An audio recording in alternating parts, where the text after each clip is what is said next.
Good afternoon, everyone, and welcome to this panel titled New EU Commission, Old EU Priorities, organized by ISPI in cooperation with Konrad Adenauer Stiftung. I'm very glad to introduce our distinguished speakers, the Minister of Foreign and European Affairs of Croatia, Gordan Grlić Radman, the Minister of Foreign Affairs and Foreign Trade of North Macedonia, Timcho Mucunski, and Katarzyna Sidlo, Director of the Middle East and North Africa Department at the Center for Social and Economic Research in Poland. So, new Commission, hopefully in a few days there will be a new Commission that is expected to take office in early December. Indeed, on Wednesday, the EU Parliament will vote the new Commission led by Ursula von der Leyen. We have seen that this year, this time, the process has been more difficult than in the past. In any case, sooner or later, the new Commission will be confronted with old and new challenges, both internal and external challenges. At its border, the war in Ukraine remains the main challenge to the stability and the security of the entire European continent.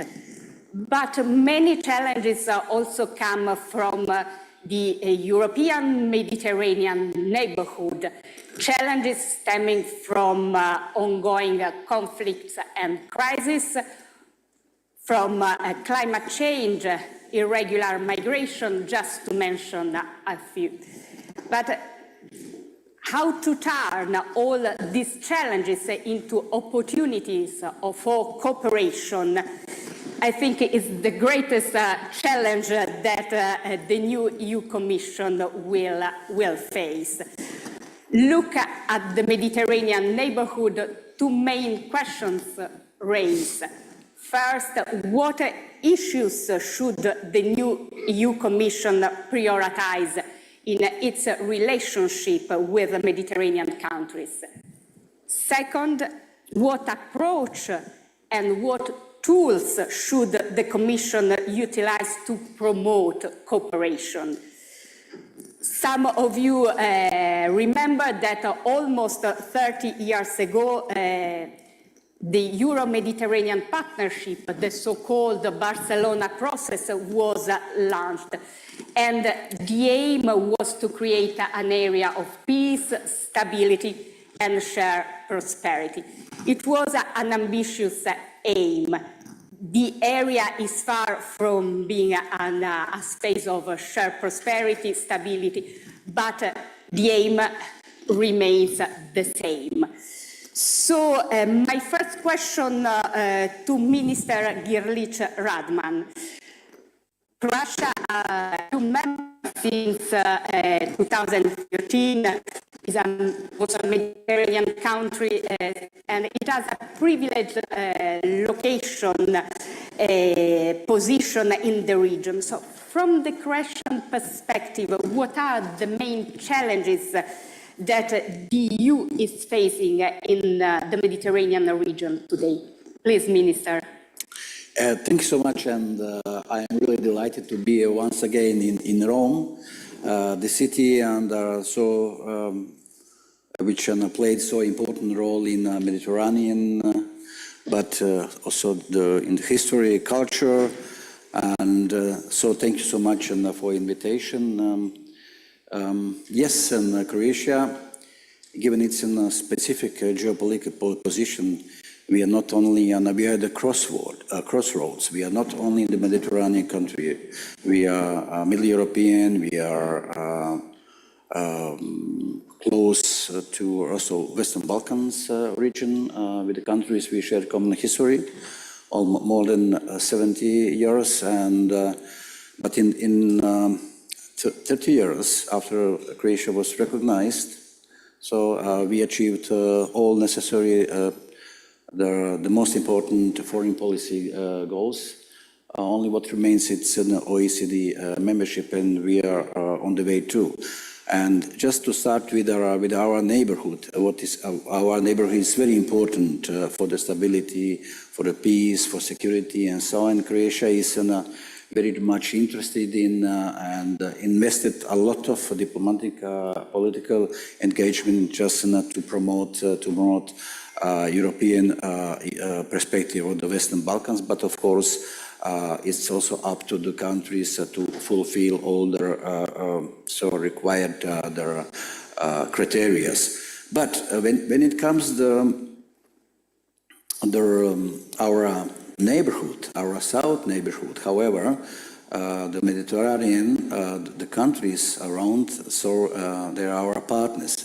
And we have to, not only Croatia, but the whole European Union should be on a more focus on and to work together in order to find a good platform of communication and cooperation, having in mind that the rapidly, the changing, given it's a rapidly changing geopolitical environment, and so are many challenges, and we live in a specific and dangerous world. Unfortunately, we had under the crisis, Russian aggression against Ukraine. We had the crisis in the Middle East, and they are not alternative for peace. That means to achieve peace and stability, we have to work together. And that is,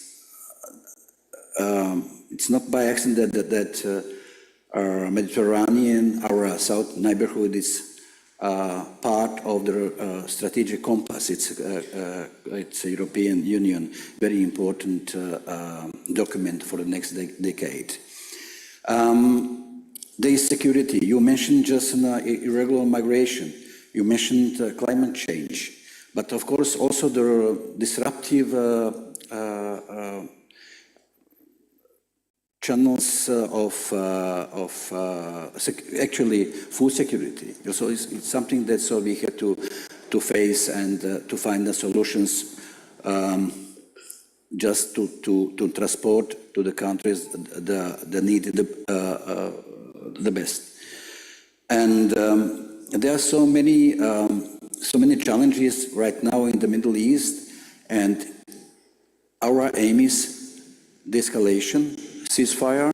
Also in the today in their opening remarks, some ministers, some speakers also mentioned situation there in Middle East, and also in Lebanon, for example, where Lebanon can count also on us, on our support, and the European Union should be more present there.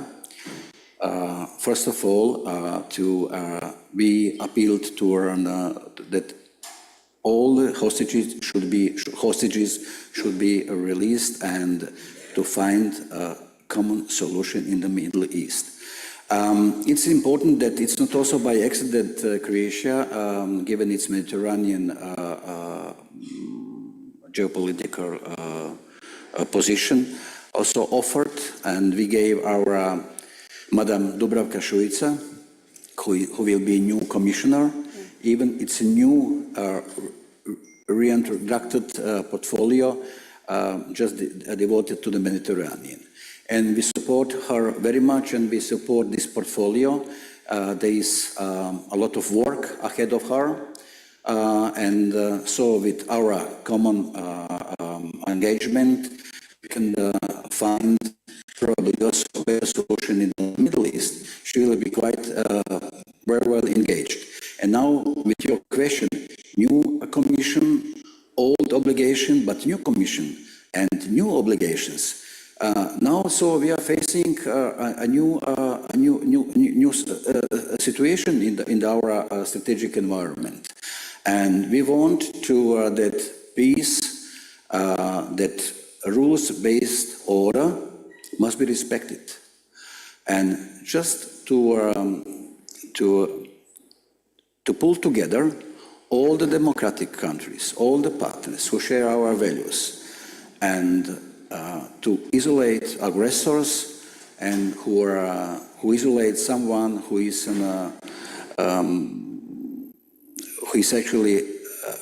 who is not respecting the international law. But so we have to live together, and in order to live together, we have to respect the rules. And so the Croatia, so as a country, we had actually also homeland war, and in our experience, we know very much that we do not take peace and stability for granted. Yeah. And we fought for our freedom, for our independence, our sovereignty, and we appreciate very much, of course, what we achieved in this regard and 30 years ago. Thank you so much, Minister.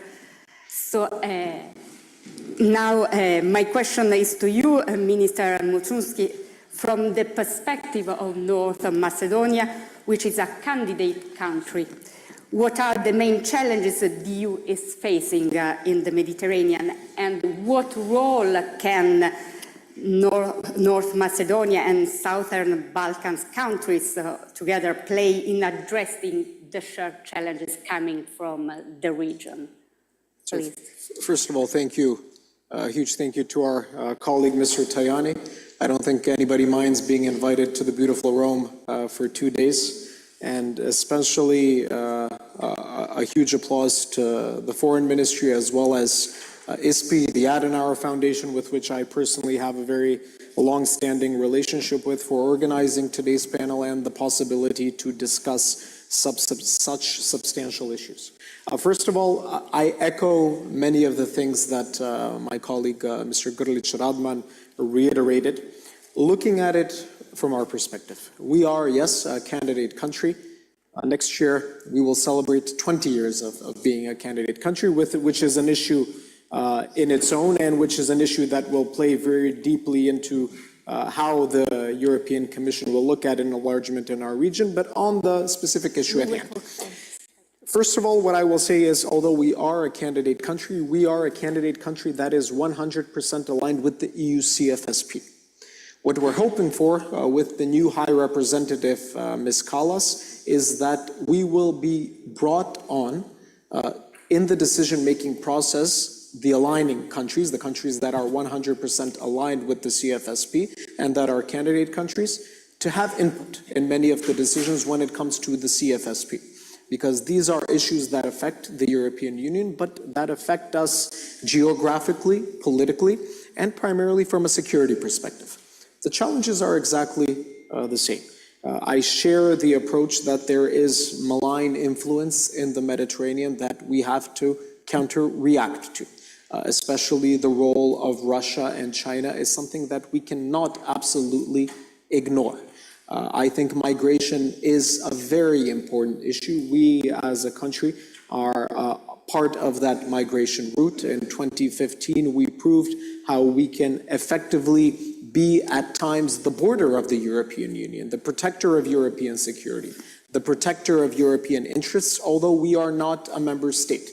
To this day, our cooperation with Frontex is at an extremely high level and has proven itself extremely efficient. The challenges are economic and trade challenges as well. Sometimes when there is, as my colleague Grlić Radman said, disruption, that disruption affects our economy, that disruption affects trade, that causes inflation in our economies, that causes domestic disturbances, so we have to counter-react. We have to have common approaches. We have to be unified in our reaction to these challenges, but we also have to work when it comes to outreach, when it comes to promoting diplomacy, when it comes to values. Although we, as I continue to reiterate, are not a member state of the European Union, we have proven as a nation that we are a functional, multi-ethnic and multi-confessional democracy, which means that we can also commonly be promoters of shared values, values that we can promote with this region. And we have to be engaged. I think we cannot ignore the role of engagement. Part of that engagement is multilateral fora, such as the one being held here today, where we engage with partners from this region, where we discuss about our common challenges and common solutions, but also being present in the region, actively, bilaterally, multilaterally present, so that we work together to overcome the problems that may not directly affect us at this day, but have, as we conclude together, long-term repercussions. I applaud the role of Ms. Šuica, who is an effective leader, has proven herself as an effective leader both domestically in Croatia, but also on the European level. We have known her from her time in the European Parliament. Recently, she had a very important role in the last European Commission when it comes to demography, and I think she will be an extremely efficient and proven leader with this new European Commission on this issue that is extremely important for us. Engagement on the key issues, I think, is primary.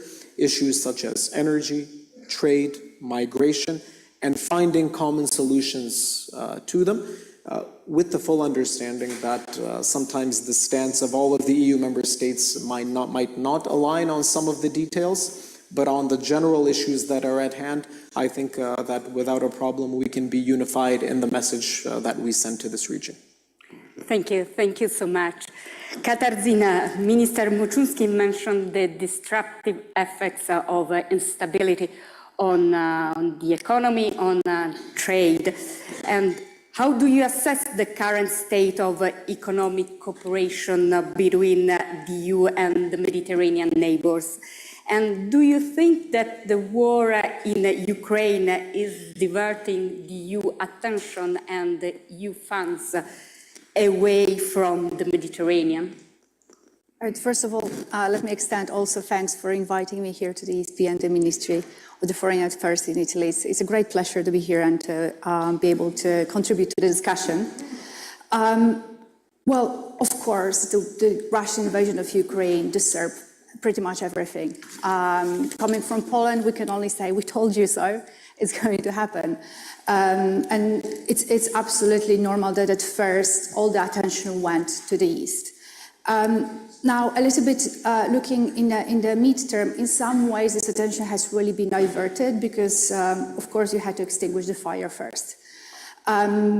The attention has been also diverted in some ways because the invasion of Ukraine has really had one positive spillover, which is giving a new momentum to the enlargement process. So indeed, this is a very welcome that this is happening. But the enlargement process definitely did take some attention from the southern neighborhood, which is why I think it was a very good move on the current Commission to separate the portfolio for the DG Mediterranean, to focus on the Mediterranean, to include the Gulf states in that portfolio, and to have separate commissioner focusing on enlargement. Those are two different processes, and I think this is a very good move on the part of the new Commission. Of course, the invasion of Ukraine in one way direct the attention towards the Mediterranean, and this is because of the energy issues. So there's new refocus again on the energy security and the need to collaborate with partners in the southern neighborhood and beyond in the GCC in terms of the energy security and going forward, moving with the decarbonization process. Now, the current state of the economic cooperation is not ideal. I would say for the past years, migration, apart from energy, really took over. The recent agreements that we had, the Memorandum of Understanding with Tunisia of 2023, the Strategic and Comprehensive Partnership with Egypt of 2024, they were branded as more geared towards economy, trade, investment. But in fact, what the Commission doesn't like to call them, but everyone else call them, are migration deals. So this is a little bit of a problem. Now, going forward, I really hope that what on paper looks good. So first of all, the Commission wanting to be Investment Commission. This is key. And second of all, rebranding. I mean, words matter. Previously, we had the new agenda for the Mediterranean. An agenda is something that you set unilaterally yourself. Now the Commission wants to have the Pact for the Mediterranean. And I think Pact is something that you need two sides to form. So I hope that this wording will also be reflected in actually the cooperation going forward. So working on those bilateral tailor-made agreements for each country that that Ms. Rika actually talked about during her hearings at the European Parliament, there is a big potential for strengthening the economic cooperation between the EU and individual partner countries in the region. And I think the focus should be on investment more than on trade right now. There's more potential for forming trade deals than pushing forward deep and comprehensive trade agreements that we haven't seen much progress in the past. But of course, this is not going to be easy. And of course, there are many other issues that the Commission has to take into consideration while forming the economic partnership. The most important, I would say, challenge when trying to have more investment into the region is that, unlike some other countries present in the region like China, EU companies cannot be told to go to an individual country invest. There need to be a conducive environment for trade and for investment. So this is a little bit of a problem. Signing an agreement, bilateral agreement, even the best written agreement is not going in itself to attract investment. And in here, I think the EU has to work with some other partners, with the Gulf countries, for instance, to try to kind of leverage the common potential in terms of incentivizing the partners in the southern neighborhood to improve the investment climate and look into developing the economic relationship towards that direction. Thank you very much. Let me turn again to you, Minister Girlich-Radman. You mentioned before the important role that the EU Commissioner for the Mediterranean, Dubravka Šuica, will have. And it's important, an important role also for Croatia. From your perspective, what should be the priorities of the incoming Commission in the wider Mediterranean? And your question is so important, and it makes actually the even more interesting and more challenging, of course, for the all composition, all collegium of the European Commission. So I do remember when Croatia assumed the EU presidency in the first half of 2020, and our slogan was an European Union in a challenging time. But always challenging. But however, we didn't expect that. So it will be for us. So when it comes to the pandemic, the COVID-19 challenging time. And unfortunately, we haven't had these meetings in Croatia. The last one was on the 6th of March. We had in Gimnich and the extraordinary FAC, however. And then so we were forced to adapt us to the new circumstances and to work on to communicate online and so on. However, but we used to do it. And however, also in this very difficult time, so we achieved our homework and everything what we actually promised and in our program. Only what was not able just to organize the conference on the future of Europe in Dubrovnik on 9th because it was not possible just not to physically to organize a meeting. But however, everything, even Western Balkan Summit we organized, and we then issued the declaration on the Western Balkans for Albania, Macedonia, just to open negotiations with the European Union, and of course Bosnia and Herzegovina. Now we see some achievements, and even now we want to see the progress in the European perspective in the Western Balkans. But can you mind this? She kept actually the part of her previous portfolio, namely demography, also mentioned demography. But so with the Mediterranean portfolio is something that it's not only up to her, it's also up to us to support her portfolio because it is a European one. We are looking forward to her proposal, for example, the EU's post-Gaza strategy for the Middle East, for example, and of course the ways to achieve peace and stability in this region, but also a contribution to the multi-annual support program for the Palestinian Authority is also something that Croatia supports. And we also committed to the joint efforts within the EU Med9. So Med9, they are European Union Mediterranean countries, and Croatia and Slovenia just entered a few years ago.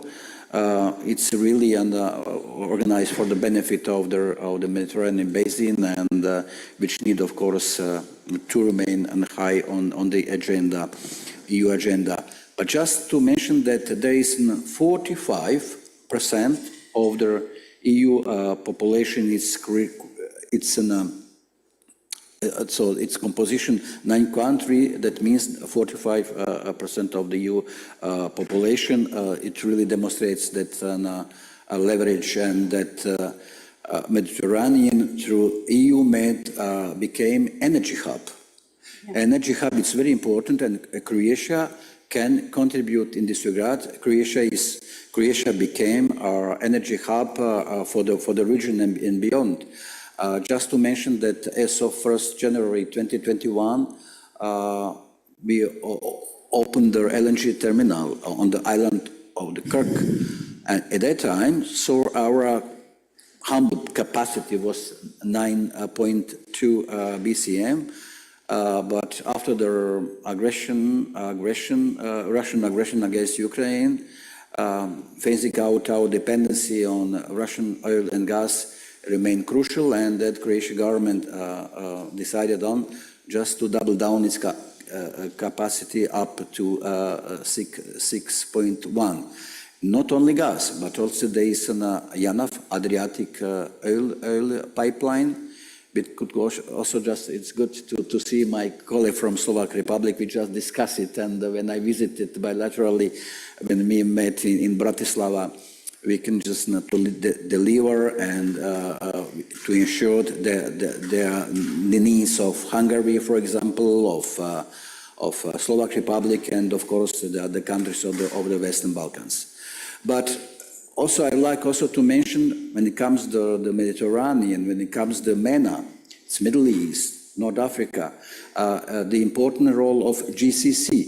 We recently have the summit of GCC. I think we do see that the countries of GCC can contribute and can be there are importance for finding a common solution when it comes to finding the peace and stability in the Middle East. And of course, also you mentioned once again Dubravka Šuica. I think it will be challenging, however, but it's something new, and the European Union could give its impetus in this regard and could be more present there, but not to forget, of course, our partners. First of all, United States as well. It's very important to enhance our partnership with the new American administration, and to work together to establish peace and to see a stable and of course to find a solution in the Middle East. Of course, Croatia. So for the very beginning, our approach was a two-state solution in the Middle East. Two peoples, two states.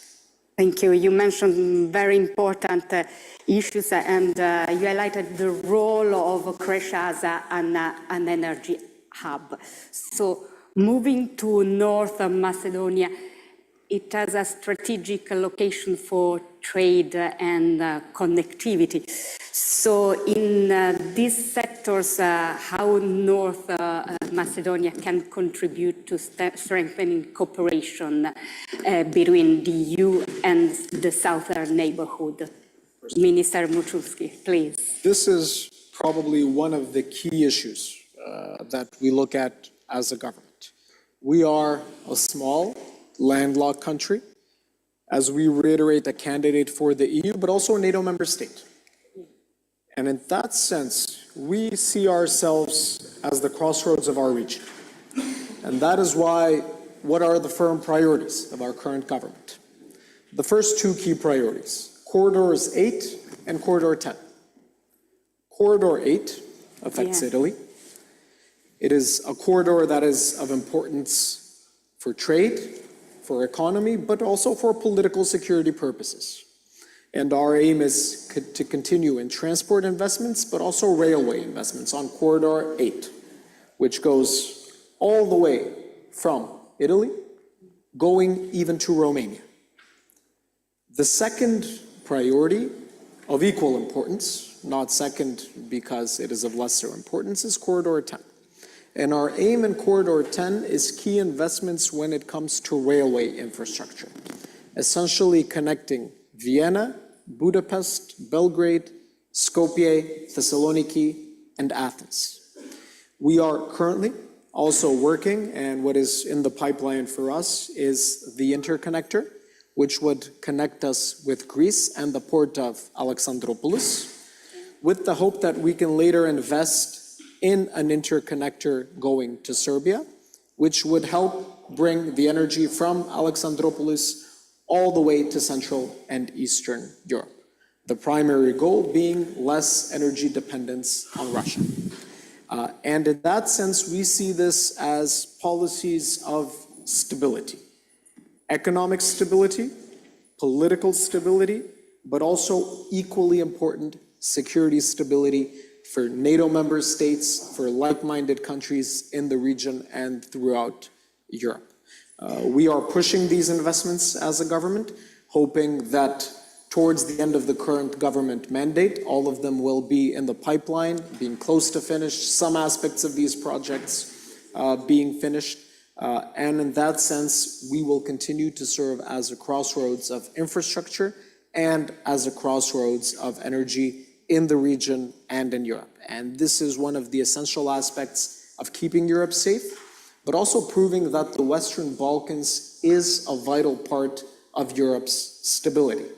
In that sense, what we hope for is a commitment, a further commitment to the Western Balkans, a commitment coming from Brussels, but a commitment coming in equal status, in equal principle from all of the member states. Because on all of these issues, as Minister, and I will again echo, as I said previously, Minister Grlić-Radman, it is not just about the commitment of the Commission, it is also about the equal commitment and push coming from all of the member states on all of these issues, so that we take what we speak and perform it and turn it into action and into deliverable policies. Yes, thanks for highlighting. This is a very important aspect, the key role of economic cooperation as a driving force to foster political stability. Turning to you, Katarzyna, in your view, what steps should the new Commission take to support economic development in southern neighborhood countries?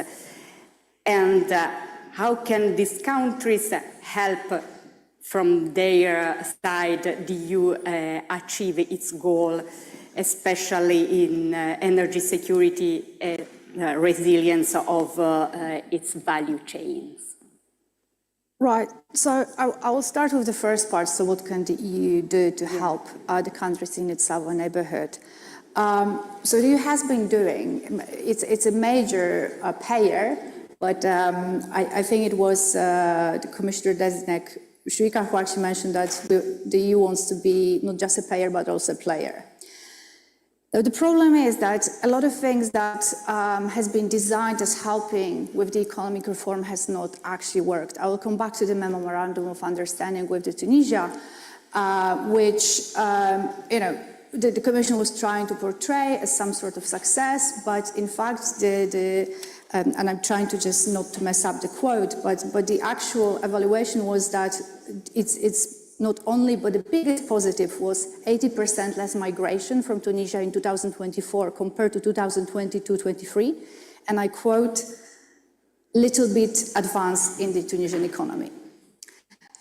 So, you know, when you think about it this way, the agreement that was supposed to be about economic development, but in fact, the advantage was decreasing migration, how can you not dub it a migration deal?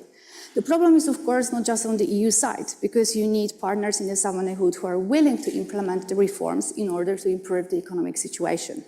And this is not easy. I understand that the Commission is now working with Jordan and Morocco to try to sign similar agreements, comprehensive and strategic agreements, and perhaps with those partner countries it will be a little bit easier to find common fields of cooperation.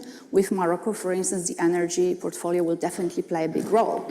With some other partner countries like Egypt, equally, the economic reforms have not come by. So here the EU is working kind of hand to hand with the IMF.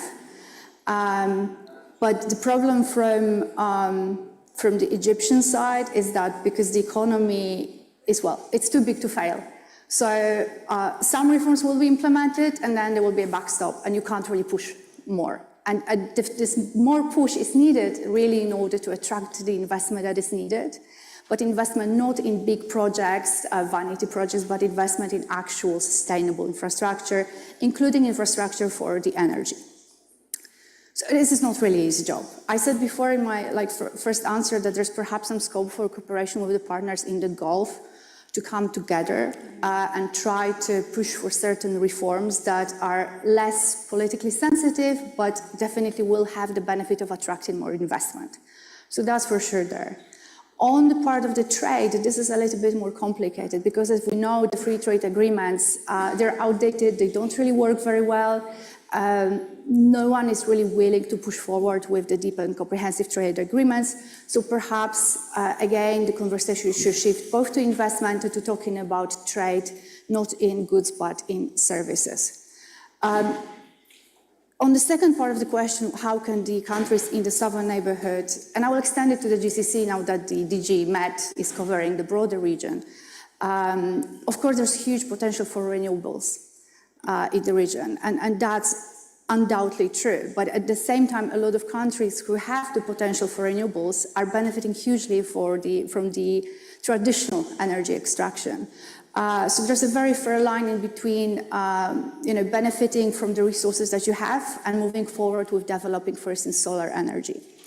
I would say that one thing to bear in mind for the future, for instance, when developing hydrogen, is that the Europe should bear in mind and be sensitive to the fact that the energy, clean energy produced should also be used in those countries, not just transferred to the EU, so that the countries in the region continue to use polluting energy and the clean energy is transported directly to the EU. It really has to be a win-win balanced kind of deal.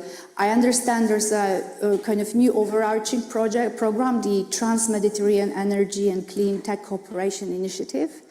I just hope it will become an umbrella for all the other initiatives and not another one, because sometimes, frankly, it's a little bit difficult to understand which project is focusing on what.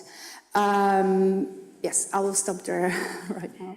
Thank you, Katarzyna. I see that we have time for a third round of questions. So I turn to you, Minister Grlić-Radman, with a more specific question about Croatia and what role can Croatia play in the security of Western Balkans and Europe. So we talk about stability, security, and we would like to know a bit more on the role of Croatia.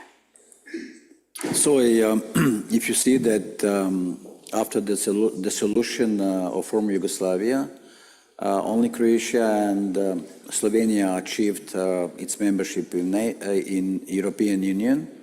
Some other countries from the Western Balkans are also the members of NATO, for example, like Macedonia.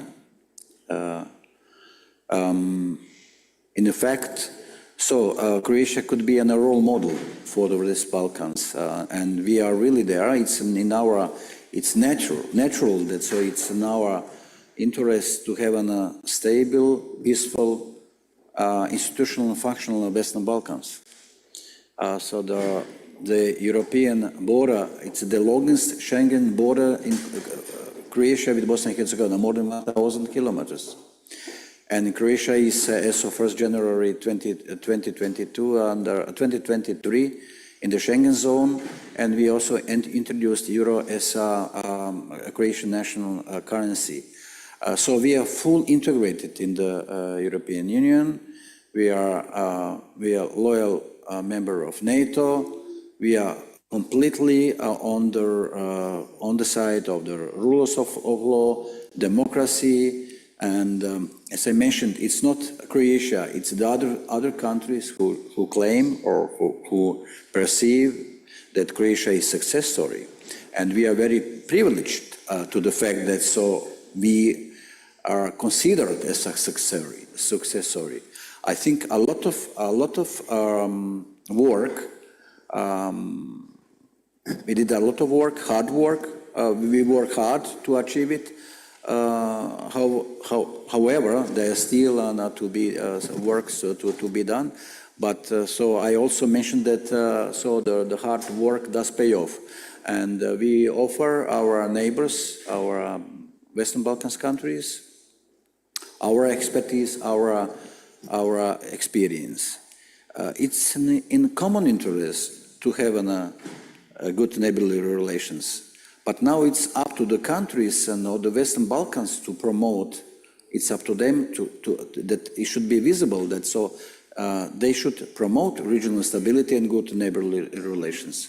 And Croatia is ready, of course, to close all their outstanding issues. So they are as a legacy of the solution for Yugoslavia.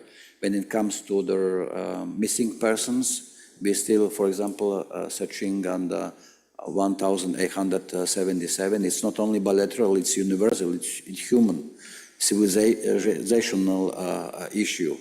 And the full alignment with the European foreign and security policy, it's just 100%, it's must, so that there is the countries of the Western Balkans are, if you see just at the map, they are surrounded by the members of the European Union, by the members of NATO, and naturally and geostrategically, geopolitically, they belong to European Union. Of course, in that way, and with this in mind, so that Croatia is vocal proponent. Who is more interested than Croatia is? We are a vocal proponent of the European perspective of the Western Balkans. But as I mentioned just, Croatia is ready to help it. And Croatia is there, and we helped Bosnia and Herzegovina, we helped Montenegro, we helped also Serbia, and of course North Macedonia. And we also want to see, and Albania, of course, we also want to see the Kosovo as a member of the international institution, and of course to be recognized also by United Nations as well. So there is there's no alternative for peace, for stability, just for sake of peace, of stability. We need the dialogue is, of course, and the most important tool of how we can prevail some different approaches and to find a compromise. Compromise is important. And when it comes, for example, Ukraine, just we need peace, but not just peace as a general peace. We need a just peace. And it's very important that so we all the international community, democratic countries, our partners who share our common value should just pull together and, of course, to find a common solution for the Ukraine. And so everyone sufferings there. First of all, civilians one. Thank you. In the framework of the EU enlargement, we know that North Macedonia is a candidate country, and what are your priorities in advancing your country integration into the EU? So when it comes to this issue, and especially the context of what this discussion is about, the role of the new Commission, I would mention a term used in a bit of a different context this morning by our wonderful colleague from the United Arab Emirates. Our colleague Reem mentioned a trust deficit. And to be very honest, there is an existing trust deficit in our region about sometimes the objective intentions of the EU for enlargement. We know there are countries such as Croatia which will push this issue, but is the unanimity honest? And this is something that it's a battle we need to fight together, coming from a government that is pro-EU, that within the first 5 months of his mandate has retained a policy of being 100% aligned with the CFSP, that has a policy of fully supporting Ukraine, that within a month and a half of its formation managed to adopt what Commission President von der Leyen labeled an excellent reform agenda, which opened us up to the EU's growth plan. Yes, we see a new momentum after the war in Ukraine, but at the end of the day, it has been many years since the EU has delivered on enlargement. And it is not enough to just have rhetoric. It is not enough to just have fine words, but we need to see delivery on the basis of values, on the basis of issues such as alignment with the CFSP, on the basis of issues such as whether or not we have reformed our system of rule of law, the fight against corruption, issues such as alignment with fisheries policy, agriculture policy. But at the end of the day, we also need very openly to speak about the far too prevalent existence of bilateralization of the EU enlargement process, something we as a nation have been the utmost witness to. I remind my interlocutors all the time, in 30 years since our independence, we are a nation that has changed its flag, its currency, its constitution several times, a nation that has changed its name, and a nation that is not being allowed to open accession negotiations yet again because of another bilateral request. And in this sense, what we're hoping for from the new Commission as well as the member states is the push of a merit-based approach. Alignment with the CFSP, as I said. Alignment with the acquis communautaire, how much of the reforms are being done. We will, as a government, push on these issues because we see these issues as the fundamental part of our path towards EU membership. We will be a government that will deliver, that will practice what it preaches, and in this sense hope that both from Brussels, but as we say yet again, from the member states, there will be recognition of what is being done tangibly on the ground to protect these over-prevailing values that we have that are mutual and that will move not just our region, but our whole continent forward towards the future. Thank you. So let's see what will happen in the next 5 years with the new Commission. So Katarzyna, last question is for you. We talked extensively about the EU policies towards the Mediterranean, but let's try to change the perspective. And let's think from the perspective of southern neighborhood countries, how the EU policies are perceived in the region, and in particular, what are the key areas where the EU support is seen as most beneficial? Over to you, please. Thank you. I mean, I think I have to start with what Minister was saying about trust. I think there's a lot of trust issues in the southern neighborhood as well when it comes to the EU policies. Even before the ongoing onslaught in Gaza, after the outbreak of the Russian invasion of Ukraine, there was this perception of double standards of the EU. And it continues and actually got worse, seeing how the EU is basically not taking any concrete actions towards, there's a lot of words coming around, but there's not very concrete actions. The talks about, suspending the association agreement with Israel went nowhere. This is not going to happen. The argumentation behind this is frankly, in my opinion, not sustainable. And I'm talking about populations now. I'm not talking about the governments, but the population sees and they see the double standards. After the invasion of Ukraine, again, I will give you an example of what happened. So immediately after the invasion, Poland saw millions of Ukrainians coming. And what we did, there was not a single refugee camp. Like people, including me, we were like hosting people on the floor of our apartments. Everyone, was driving back and forth. Would we do that the same for the Syrians? Did we do the same for the Syrians? We didn't, and we wouldn't. And the population in the neighborhood saw that. There is this big issue of double standards. And there's a big issue of trust.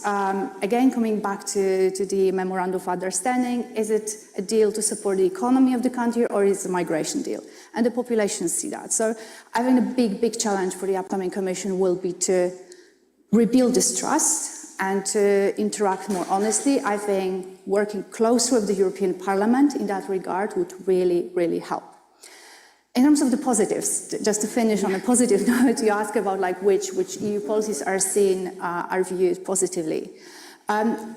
There is, I think, slight improvement in the perception of the EU's kind of financial engagement. There was a question before, and it's still there, about how visible the EU projects are, how visible EU help is compared, for instance, to the US engagement or Chinese engagement for that matter. So there's slight improvement on that. But I think most importantly, what is viewed positively is it's still, the European way of life as a package. People still are willing to migrate to Europe because they see it as a good way of life. It's just that we can't contain this good way of life within our borders, and we can't pretend we're trying to promote it while, in fact, in the back pushing our own agenda. Again, agenda. I think that the new pact should be really a pact, should be really a conversation between the two. But it will take a lot of time and it will take a lot of efforts to rebuild the trust in the European Union and its policies within the populations in the southern neighborhood. Thank you so much, Katarzyna. I agree there's an issue of trust, of double standards. There's also an issue of knowledge, because in many countries, people don't know what the EU does and what the EU policies are for the region. So we get to the end of our panel. We are 1 minute in advance. And I'd like to thank our speakers for their insightful interventions and enjoy the continuation of the conference. Thank you so much for your attention.